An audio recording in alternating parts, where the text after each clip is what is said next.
El Canal del Congreso presenta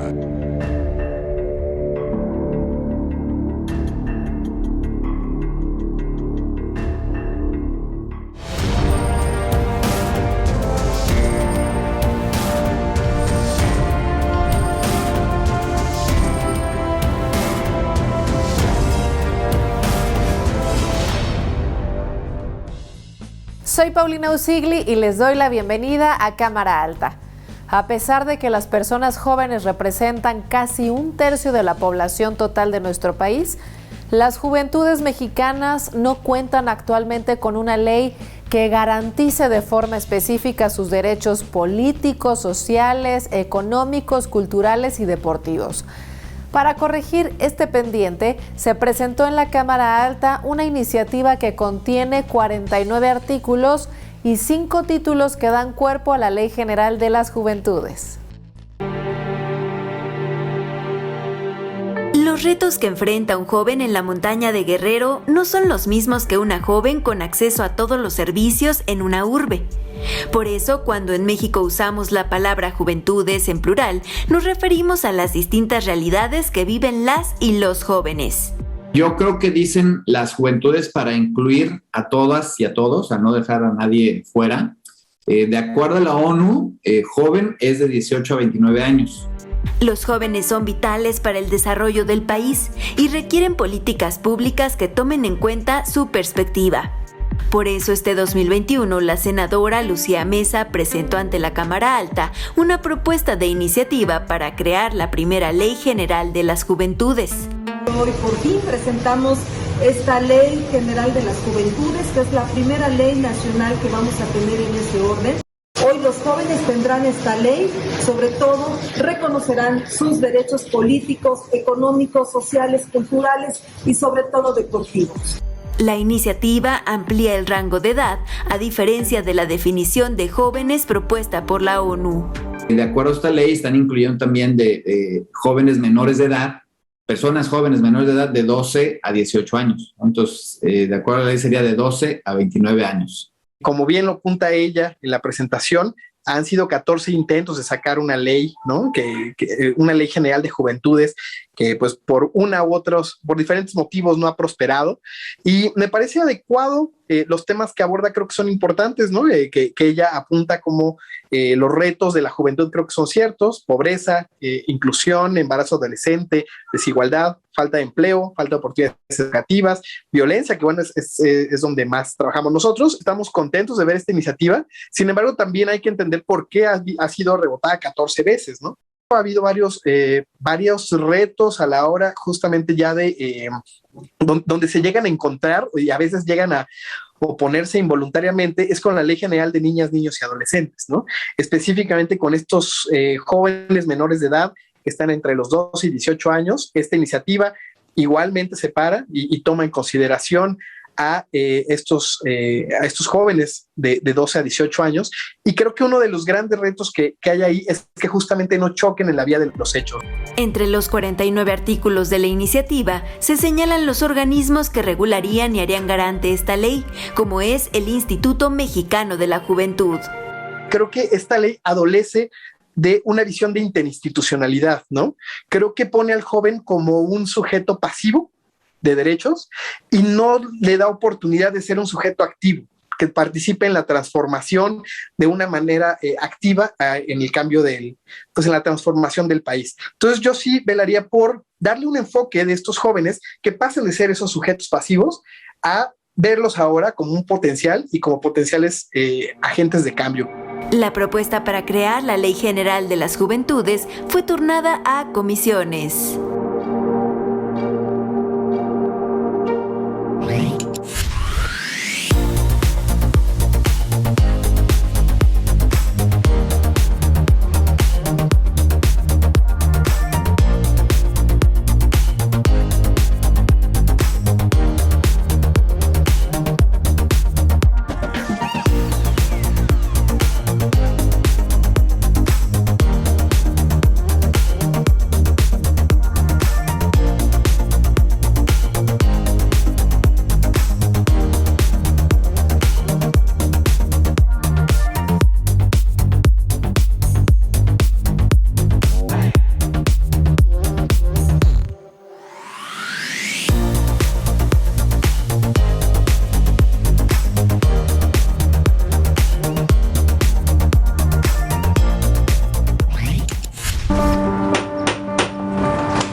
leerte tus derechos.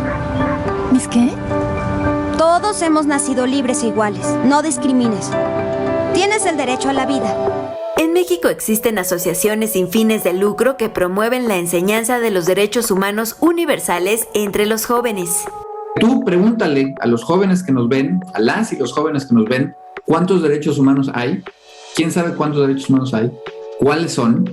El 90% de ellas y de ellos no te van a poder decir ni siquiera 3. Y en la Declaración Universal, que es el documento más aceptado en el mundo sobre el tema de derechos humanos, hay 30 derechos universales que no importa si eres joven o no, o niña o niño, o de qué raza, de qué nación, lo que sea, cualquier característica, pero si eres humano, por lo menos tienes esos 30.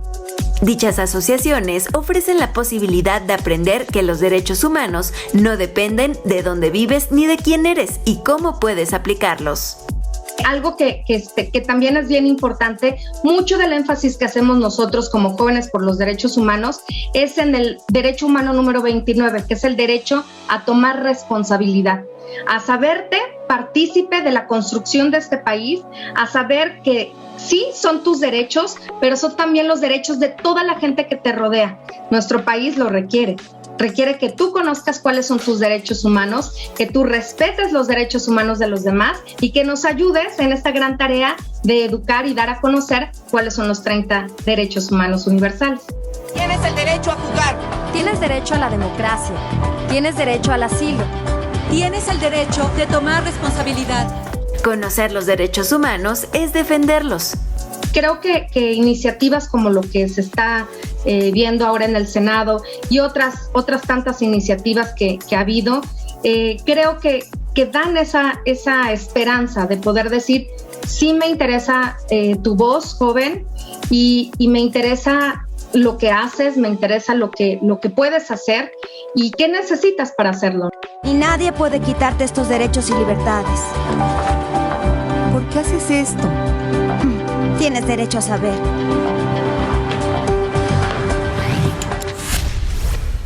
En los litorales mexicanos se capturan anualmente más de 2 millones de toneladas de especies marinas.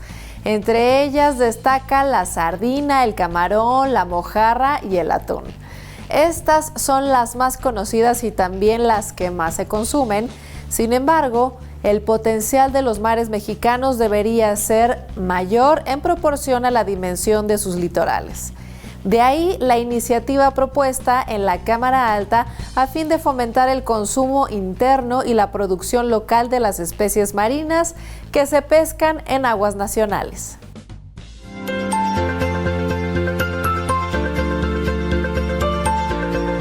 México es uno de los países costeros más grandes del mundo, con 11.592 kilómetros de litoral, lo que otorga un enorme potencial para el desarrollo de la actividad pesquera y acuícola, y una gran ventaja frente a otros países. De acuerdo con la Comisión Nacional de Acuacultura y Pesca, nuestro país ocupa el puesto número 16 en producción pesquera a nivel mundial y el tercero en América Latina. En 2019 se registró una producción de 1.8 millones de toneladas con valor de 42,000 millones de pesos. Sin embargo, el sector aún tiene un gran potencial sin explotar para hacer de la pesca una actividad sustentable y convertir a México en un líder global. Este sector es una importante fuente generadora de empleos y desarrollo regional en las comunidades costeras. Se estima que alrededor de 300,000 familias mexicanas dependen directamente de esta actividad. Sin embargo, la pesca ilegal, la sobreexplotación y el poco valor agregado que tienen los productos del mar restan competitividad a la producción nacional. A esto se suman las importaciones de alrededor de 300,000 toneladas de pescado proveniente de Asia, principalmente tilapia de China y filete de basa vietnamita, productos que han tomado fuerza en el mercado nacional, desplazando a la producción local e impactando fuertemente a la economía de los productores.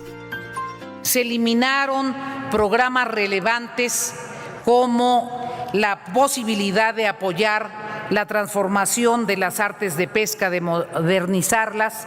Otra serie de decisiones insuficientes han afectado la posibilidad de la existencia de una política integral de pesca que es fundamental en el país, sobre todo para la satisfacción alimentaria. Ante esta situación, es necesario adecuar la ley vigente a fin de combatir estos problemas, poniendo en marcha un plan de acción para fortalecer al sector y fomentar el consumo de pescado nacional. Nuestro compromiso es buscar las vías para establecer un valor agregado a los productos y realizar mejoras a los medios de distribución y comercialización. La pesca y la acuacultura representan la posibilidad de lograr seguridad alimentaria para nuestras poblaciones.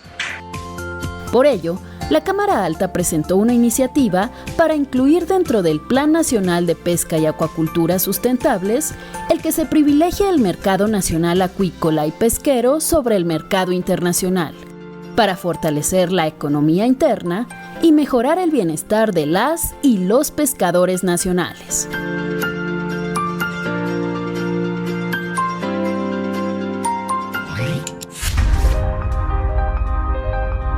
A principios de 1811, el movimiento insurgente encabezado por José María Morelos y Pavón fue una molestia para las autoridades virreinales, ya que Morelos y sus tropas se acercaban cada vez más a la capital de la Nueva España. Para evitar el acecho de los insurgentes, el virrey Francisco Javier Venegas ordenó al brigadier Félix María Calleja un ataque fulminante en contra de Morelos. Al enterarse de este plan, el generalísimo junto con sus hombres entró a la ciudad de Cuautla el 31 de enero de 1811 para preparar el lugar y contener el ataque realista.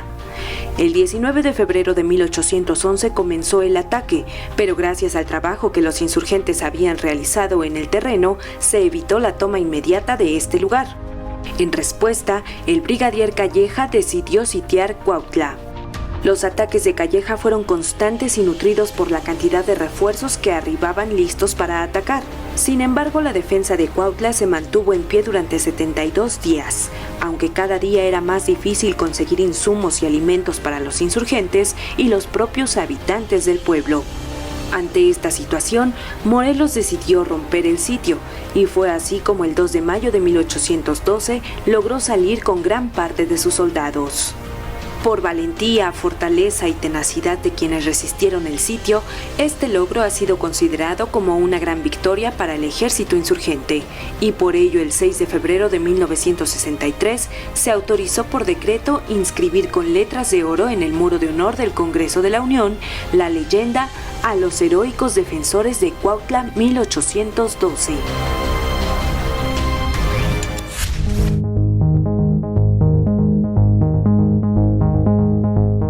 Los derechos humanos son el conjunto de prerrogativas sustentadas en la dignidad humana, cuya realización efectiva resulta indispensable para el desarrollo integral de la persona.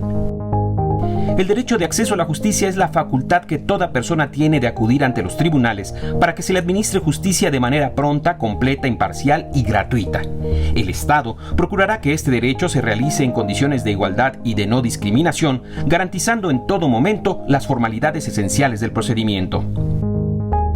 En materia de justicia, nadie puede ser condenado por acciones u omisiones que en el momento de cometerse no fueren considerados como delitos. Tampoco se puede imponer pena más grave que la aplicable en el momento de la comisión del delito, y a esto se le denomina derecho a la irretroactividad de la ley. Por lo que toca al derecho de audiencia y debido proceso legal, esta es la prerrogativa que tiene toda persona para ejercer su defensa y ser oída por la autoridad competente con las debidas formalidades y dentro de un plazo razonable. Para ello debe existir el aviso de inicio del procedimiento, la oportunidad de ofrecer las pruebas y alegar en su defensa, una resolución que resuelva las cuestiones debatidas y, finalmente, la posibilidad de impugnar la resolución mediante los recursos procedentes.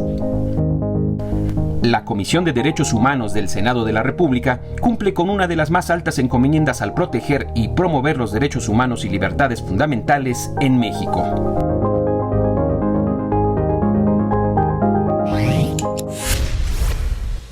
Continúa en la Cámara Alta la glosa del tercer informe de gobierno y en esta ocasión senadoras y senadores de la República se dieron a la tarea de analizar el curso de la política social justo a la mitad del sexenio. Les presentamos a continuación parte de las posturas en contra y a favor de esta glosa. A la hora del análisis y los posicionamientos respecto al rumbo de la política social expresada en el tercer informe de gobierno, en el Senado se volvieron a dividir las opiniones, sobre todo al interpretar las estadísticas y mediciones respecto a la pobreza, la entrega directa de recursos y la crisis por la pandemia. El 40% de la población carece de ingreso laboral suficiente para la canasta alimentaria desde hace 10 años. No podemos culpar a este gobierno de eso. Pero sí es importante que tengamos una agenda del tema del hambre en este país. Y la pandemia lo que hizo fue agravar esta situación. Si algo positivo se hizo en este gobierno con estas pensiones fue haber aumentado al doble la aportación a los adultos mayores. Esto es bueno, es positivo. Y que el PRD apoyó a que estos programas ya estén en la Constitución y que no sean condicionadas las personas para poder entrar al programa si votan por un partido u otro. Estamos a la mitad del camino y lo estamos haciendo diferente, porque este gobierno sí tiene abuela y sí tiene abuelo.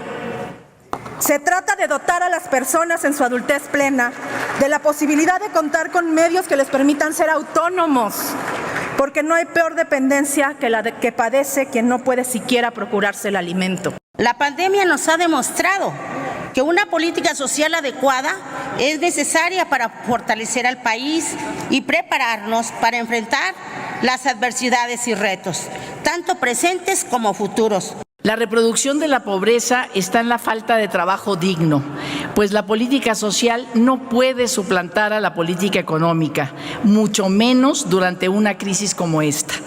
Desde el inicio de la pandemia hemos insistido en la adopción de un programa de ingreso mínimo vital de emergencia para apoyar la economía de las familias, pues los programas en marcha no están diseñados para responder a esta situación. No hay una red de protección para las personas que han quedado descobijadas. Desde que se diera el primer caso de COVID en nuestro país, se han incrementado las deficiencias en materia educativa de los servicios de salud, seguridad social, vivienda y alimentación. Esto nos ha traído afectaciones sobre todo a las mujeres, quienes se encuentran cubriendo dobles o triples jornadas de trabajo y en muchos otros casos se han visto obligadas a dejar sus empleos para realizar labores domésticas. La cuestión de la política social de este gobierno se basa en dos principios fundamentales. Primero, los pobres y nadie debe quedarse atrás. Eso es lo fundamental. Pero lo importante en ello es cómo se operan esos programas. No hay que hablar solamente de los números, sino de la operación de los mismos. Llegó la hora de escuchar la comparecencia del secretario de Bienestar y senador con licencia Javier May Rodríguez. Se expusieron las cifras respecto a los distintos programas, los recursos entregados de forma directa, el combate a la corrupción, pero sobre todo, en el Pleno volvió a prevalecer el manejo de la pandemia desde la óptica de los programas sociales. Los programas de la Secretaría de Bienestar, pese a la pandemia por el COVID, todo lo contrario, fueron fundamentales para afrontar los efectos provocados por este problema mundial de salud. Senadoras y senadores, como ha dicho el presidente López Obrador, si no hubiesen existido estos programas, no hubiésemos resistido a la pandemia. Frente al desempleo y la angustia que provocó la pandemia, con los programas para el bienestar pudimos evitar saqueos o conflictos sociales. Hemos seguido en paz porque el pueblo mexicano es grandioso y porque hubo el apoyo de gobierno. ¿Qué están haciendo con las becas de discapacidad? Un programa totalmente fuera de la razón en diseño de política pública. De 0 a 18 años es cuando la persona con discapacidad tiene más cerca a su familia. Cuando pasas a la vida adulta, tus padres mueren y las personas dependen de quien quiere ir a hacerles la caridad. En el Partido del Trabajo estamos convencidos que este gobierno tiene la mejor política social en décadas. La pandemia por el COVID-19 ha sido uno de los grandes retos que ha enfrentado este gobierno y nosotros no tenemos duda. México tiene el mejor gobierno en el peor momento. Así las posturas a favor y en contra durante la segunda glosa del tercer informe en el Senado, pero por fortuna se volvió a escuchar la voz de la experiencia en el Pleno, una llamada a la mesura para no perder la objetividad a partir de un acto de buena fe. Parto de suponer buena fe en los protagonistas de la época actual en nuestro país. Tal vez esa hipótesis sea inocente, pero si no la tuviera no tendría cómo dedicarme a la política. Y desde esa perspectiva, interpreto que la afirmación del presidente de la República, al expresar que en su gobierno primero los pobres, es verdadera, o al menos refleja la intencionalidad de lo que ha pretendido el régimen.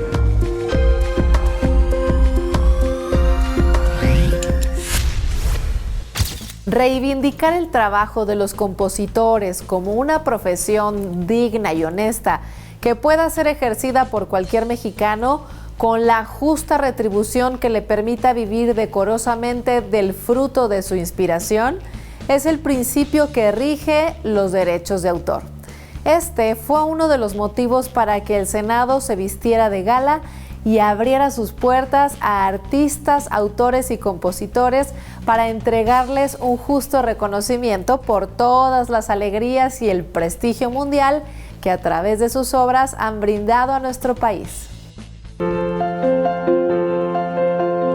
Los derechos de autor son una serie de facultades que conceden los estados a las personas que han creado una obra de carácter intelectual con el objeto de que dichos individuos puedan beneficiarse del fruto de su actividad creativa y puedan controlar ciertos usos de sus obras. Definitivamente es muy importante que uno como compositor esté bien al tanto de cuáles son sus derechos sobre su obra intelectual, que tiene derechos, ¿no? Y que tiene que ser protegida, porque se pueden cometer muchos abusos, porque puede haber plagios, porque puede ser que sea explotada sin que se le paguen sus regalías al compositor. El Senado de la República se vistió de gala y abrió sus puertas a artistas, autores y compositores. Con una exposición y la entrega de reconocimientos a compositoras y compositores mexicanos por sus grandes aportaciones a la cultura mexicana y la identidad nacional del país.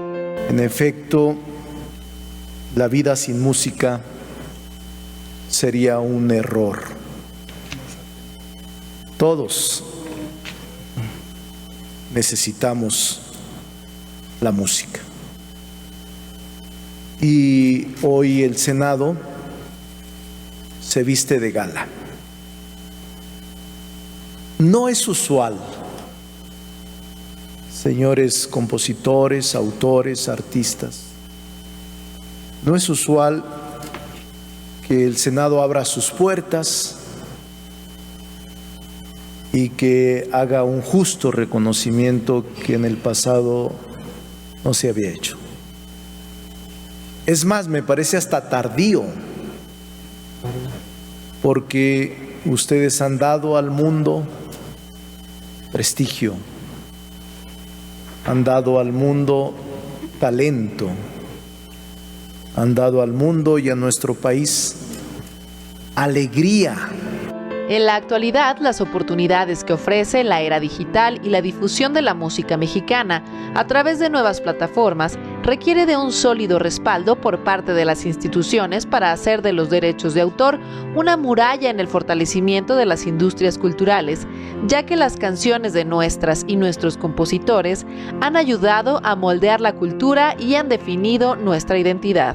Cuando nacen los CDs, la música digital, empezó la piratería terrible de los tianguis y en la calle y todo esto, y ahí fue cuando comenzó el declive de la industria de la música, muy fuerte, fue un golpe muy duro, muy fuerte que tuvimos que enfrentar todos los que nos dedicamos a esto, hasta que finalmente vinieron las plataformas y sustituyeron a la música digital. Durante algún tiempo las plataformas como Spotify o Apple Music o Deezer se saltaron el pago de regalías de los derechos de autor, hasta que finalmente se logró legislar. El público mexicano se ha olvidado mucho de la música mexicana y está postrado ante los pies de la música extranjera. seguimos trabajando duro para que, o sea, hasta incluso el mismo urbano se consuma urbano mexicano. Defender el derecho de autor es defender el patrimonio cultural de México, refrendar la identidad nacional y defender a los creadores mexicanos que han llevado en alto el nombre de México a nivel internacional.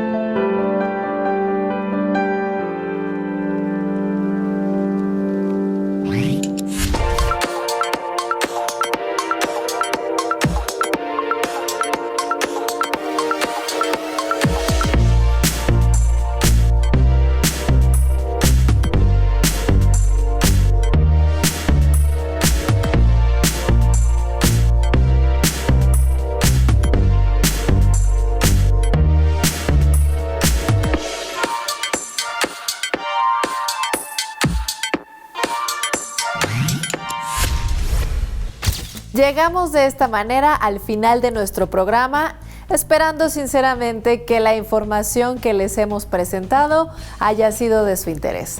Cualquier comentario o aclaración, les pedimos que nos lo hagan llegar a través de los medios de contacto que aparecen ahora en pantalla.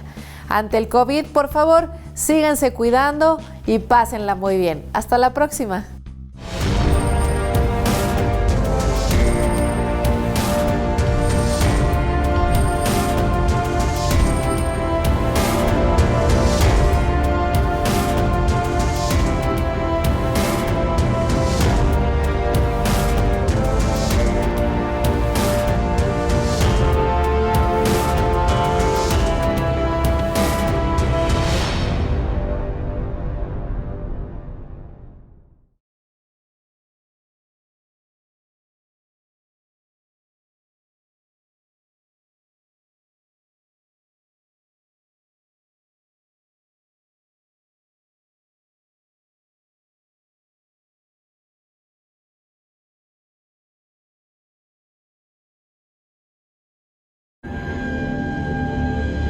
El canal del Congreso presentó